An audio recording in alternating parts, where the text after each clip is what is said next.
This is the showbiz list to end all showbiz lists, and when it appeared online and sa print, nagulantang, nawindang. And it's like an earthquake inside Philippine show business. At isang tao lang ang sumulat nito, at isang tao lamang ang makakagawa nito. This is Alvin Ignacio, the diva that you love. Together with me is my kumaring Ultra Maldita. Hi, this is Alex And you Brosas. are watching the Hitty Show. Tarayan na talakin Showbiz Edition. Mare, people are really talking about the You'll Never Make It list Aray ko? na inilabas mo sa iyong uncut column. Una sa lahat, bakit mo naman napag-isipan gawin itong You'll Never Make It list na ito? Yun ang gustong malaman ng mga buzzers mo. Mas nag-triple matapos mong ilabas ang list. Alam mo kasi, Mm. New Year is always the beginning of Mhm. things. Mhm. May maldita side, may pagkaano. Tawag dito, hulaan ko nga, I will try to to To make make your hula. Fearless Oo, forecast. parang ganon. Kung sino ang So, mga I papato. was thinking, naku, since this planet of local show business is people by talented ones, Mhm. meron ding hindi talented. Yes. At meron ding walang kaakibat na karisma. Mhm. 'Di ba? At walang karapatan. Oo, walang K, 'di ba? Mhm. So, to be proper and to be different, I came out with my You'll Never Make It list. And of course, should know kung saan galing You'll Never Make It. Oo. It is the iconic line of the late, great Sherry Hill sa, alam niyo na kung anong pelikula ni Ate Shawi, kung saan binabalot natin ng lahat. So, Mare, who's topping your You'll Never Make It list? And why? Dylan Minor. of TV5. Oh! Why? Kasi, in my observation, he was given the meatiest assignments, the biggest projects Mhm. sa lahat ng platform ng TV5. Mhm. And yet, I cannot feel his presence. Mhm. Parang lackluster. Yes. Diba? Cynthia Luster, charot. Uh-huh. Parang there is something missing in this guy. Mhm. Considering na somebody told me na kasi he was originally a sparkle artist, di ba? Yes. Tapos what was he doing then? Maka? I don't know Yeah, that Maka, Maka, di ba? Musical show.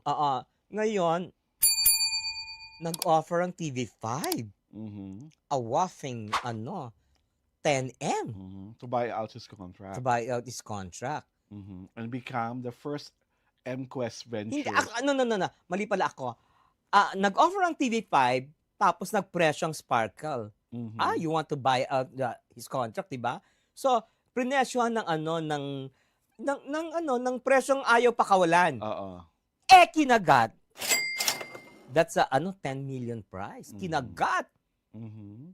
Nung kinagat, wow.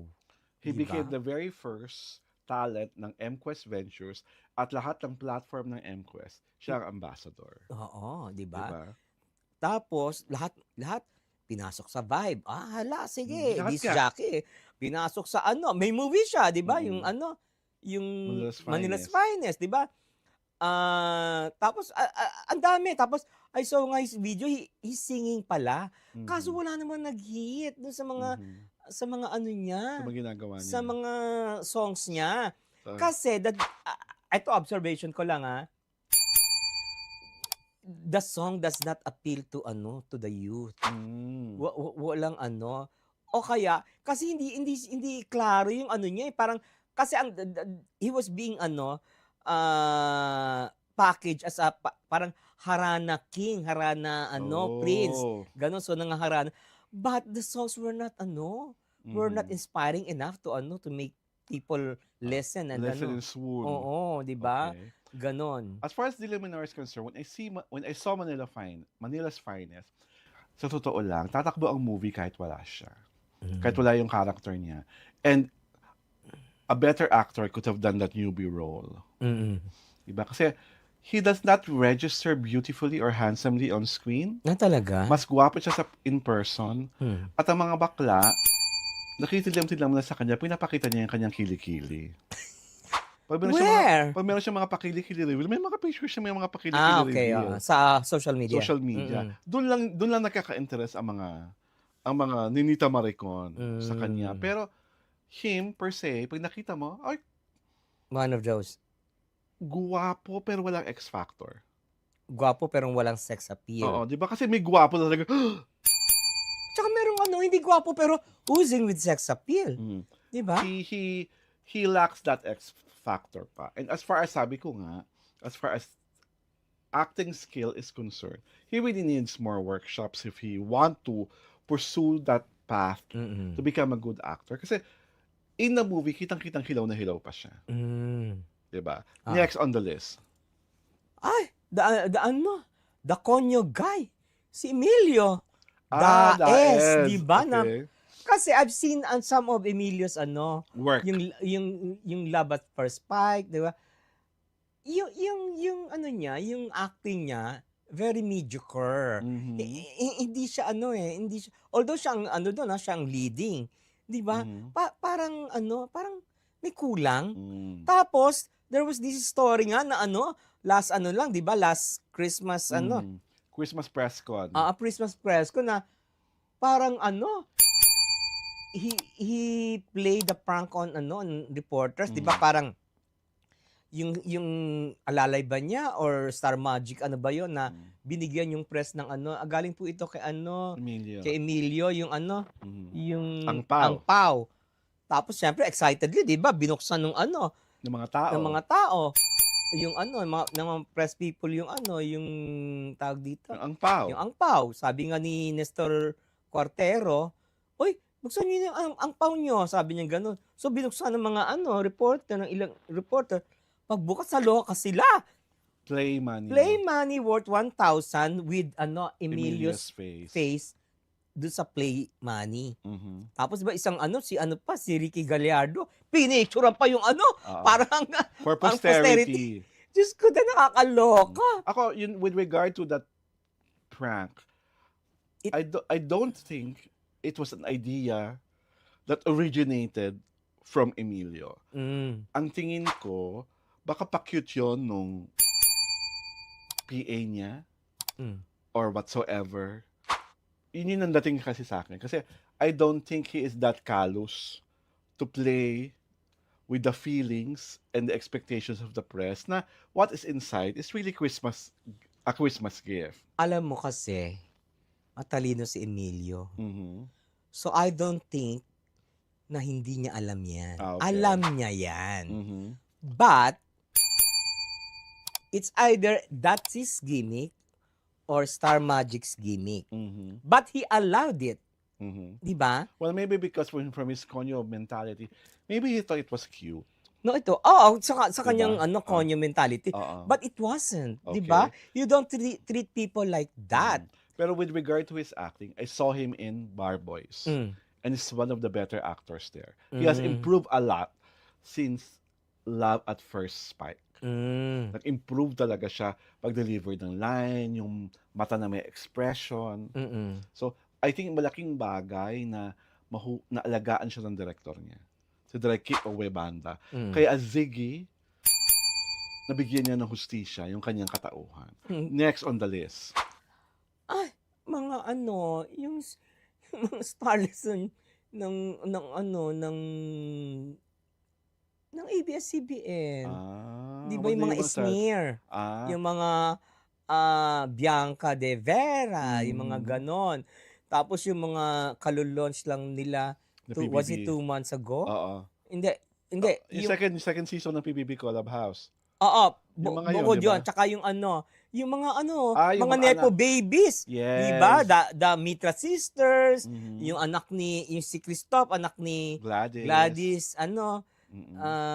Reyes. Tapos yung anak ni James. si Ford. Si Ford who? Anak ni Carla Estrada. Okay. Yung the girl. Mhm. Tapos yung stepson ni Angel. Angel Locsin, di ba? Mhm. Oh, tapos yung anak ni Blanco, Ni James. ni James Blanco, di ba? Mhm. Mm. Ako sa lahat ng binanggit mong starlet ng Star Magic, ang feeling ko talaga na he will make it si Inigo Jose Blanco. Pero ano Mm. walang ano. Hindi, kasi masarap siya. Ay, parang personal na ito eh. Diyos ko, teka muna ha. Teka muna ha. Alam mo kasi, Diyos Yun ko, lang, inay ko dahil po. masarap siya, I will forgive him for being like an a-hole and mayabang inside the house when he was there. Basta masarap siya. Yun lang po ang aking defense, Your Honor. Alam mo, Your Honor, let us not glaze the topic with with libido. Charot. Yung kilandian. Oo, and di ba, my God? And being the areas of Katimor. Naku, Miss Pacific Ocean, tumigil-tigil ka dyan, ha? Diyos ko, dahil malapit ka ng maano. Ayoko yung kay Pacific Ocean lang yun. Indian ako. And God. on that note. Hindi, meron Ay, pa. di ba may isa pa? Yung GMA, mga starletita. Muli lagi pag-usapan, no? Yung mga subi etrata. Nung pinasikat mo sila. Ha? Dahil sa'yo sumikat sila, nakilala sila ng tao. Hindi! Diyos ko, dahil yung subi etrata, Diyos ko, dahil napanood ko sa parang extra lang doon sa isang teleserye. Diyos ko, how very bad ang acting niya, my God. Tapos yung Charlie Fleming, may promise sana. Mm. Wala namang ginagawa ang GMA7. Charlie is a girl, right? Mm-mm. Okay. Ang ganda-ganda. May promise. Pero wala namang push. So how will she shine in 2026? Okay. Diba? Hayaan na natin ang mga magsashine. Basta ako, I am congratulating you because that you'll never make it list. I'm sure will be a yearly habit. Ay! Something that people will expect every year Aray ko. come Aray ko. January 1. January.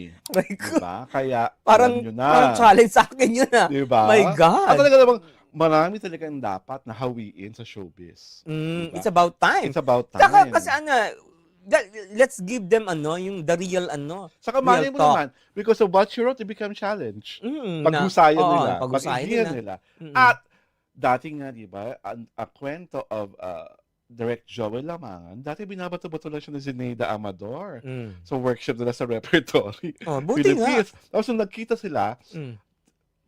Miss Zeneida, natatanggap po ko. Ako po yung binato nyo ng Mm. ako po yung binato nyo ng stapler sa Philippines. Sabi lang ni Zeneida Amador, o hindi ba?